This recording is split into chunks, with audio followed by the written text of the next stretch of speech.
ठाणे जिले के अंतर्गत आने वाले उल्लासनगर में एक बार फिर मनपा की तोड़क कार्रवाई का मामला सामने आया है। आपको बता दें कि मनपा अधिकारियों ने एक बार फिर उल्लासनगर कैंप क्रमांक 3 में स्थित चांदनी बार पर तोड़क कार्रवाई की है। बार संचालकों ने अधिकारियों पर लाखों रुपए रिश्वत मांगने का आरोप लगाया है। उनका कहना है कि मनपा अधिकारी बार बार पैसे की मांग कर रहे हैं और न देने पर अवैध कार्रवाई कर रहे हैं।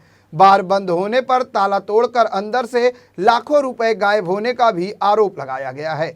इस कार्रवाई को भेदभावपूर्ण बताया जा रहा है और उच्च स्तरीय जांच की मांग की गई। बार संचालक का कहना है कि शहर में चल रहे बार में सिर्फ कुछ बार पर ही कार्रवाई क्यों की जा रही है।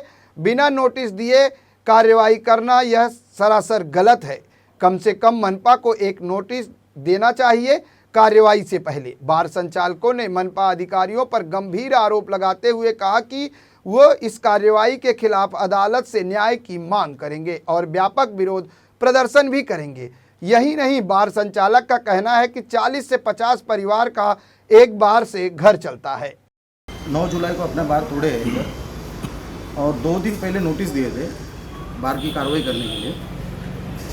फिर उसके बाद 2 ही दिन में हमने हाईकोर्ट में केस अपील किया तो हमारे को स्टे आने में लेट हो गया। स्टे आया नहीं, लेकिन हमने कोर्ट में पिटीशन दाखिल किया था।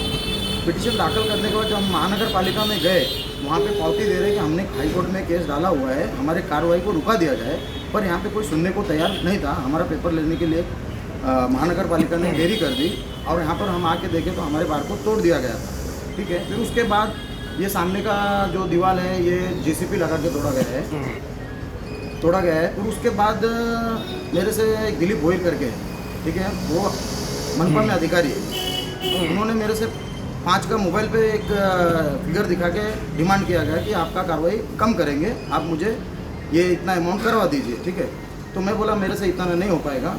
तो उसके बाद उन्होंने 16 जुलाई को मेरे यहाँ पे आए वापस कार्रवाई की। पीछे के दीवार मिरर वगैरह सारे तोड़े, सीढ़ियाँ तोड़ी मेरी। ठीक है, फिर उसके बाद हमने बोला हमारे से सर नहीं हो पाएगा, हम गरीब लोग हैं, कहीं तो कर्ज पे लाके होटल चला रहे हैं, बैंकों से लोन लिए हुए हैं, सब लोगों का हमारे ऊपर प्रेशर है। तो बोले नहीं, इतना नहीं, हमारे को देना ही पड़ेगा। तो हमने वो टाइम पे उन्हें 1.5 लाख रुपए का अमाउंट करके दिए। जहाँ पे दिए वो हमारे पास वहाँ का जगह है, लेकिन हमारे कोई फुटेज नहीं है, पर दिए है हमने पैसा। ठीक है ना, दिए है। दिलीप भोईर करके इंसान है, उनको दिए है। 16 जुलाई को। दिलीप भोईर कौन है? दिलीप भोईर मनपा अधिकारी है, ट्रांसपोर्ट डिपार्टमेंट का अधिकारी है।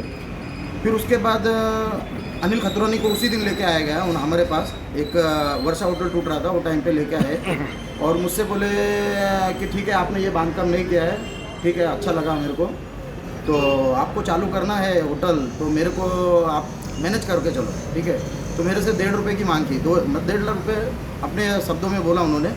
1.5 रुपया मतलब 1.5 लाख रुपया होता है। ठीक है ना, तो मैंने बोला ठीक है सर, मैं 1 लाख रुपये करके देता हूँ, क्योंकि मेरे इधर 40 से 50 स्टाफ है, उनके बच्चों का सवाल है, गरीब है बेचारे, कहाँ से लाएंगे, बारिश का मौसम है, कहाँ से पैसे आएंगे उनके पास। तो ठीक है, तो मैंने बोला ठीक है, मैं आपको कल देता हूँ करके।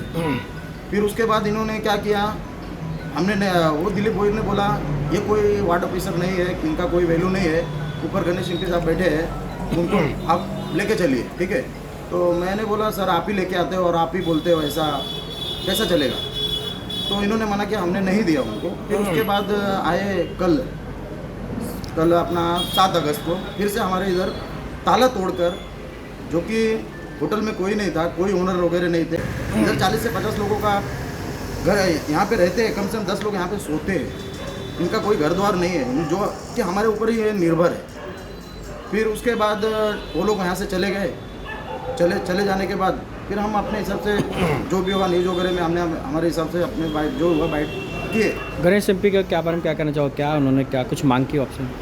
उनकी तरफ से मेरे पास मांग नहीं आया, जो भी मांग आया वो दिलीप भोईर की तरफ से आया है। ठीक है, आगे की मांग क्या आपकी? हमारी मांग यही है कि 2006 में हर अनलीगल भी प्रॉपर्टी है, लीगल हो गया है, इसका GR है।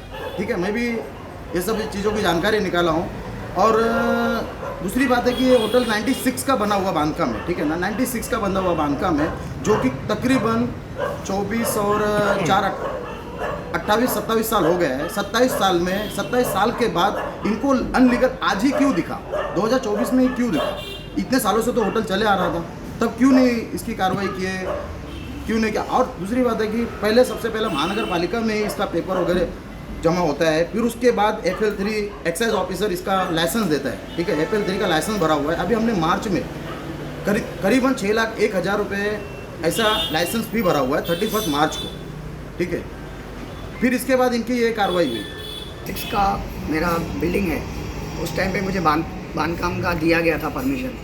28 साल के बाद 96 का अभी 2024 साल हुआ है, 28 साल के बाद ये कैसे बोल रहे हैं कि ये प्रॉपर्टी इलीगल है? ज़रा मुझे इसका जवाब दीजिए। मतलब हम पैसा दे रहे हैं, उसके बाद भी तोड़ रहे हैं और डिमांड की जा रही है पैसे की।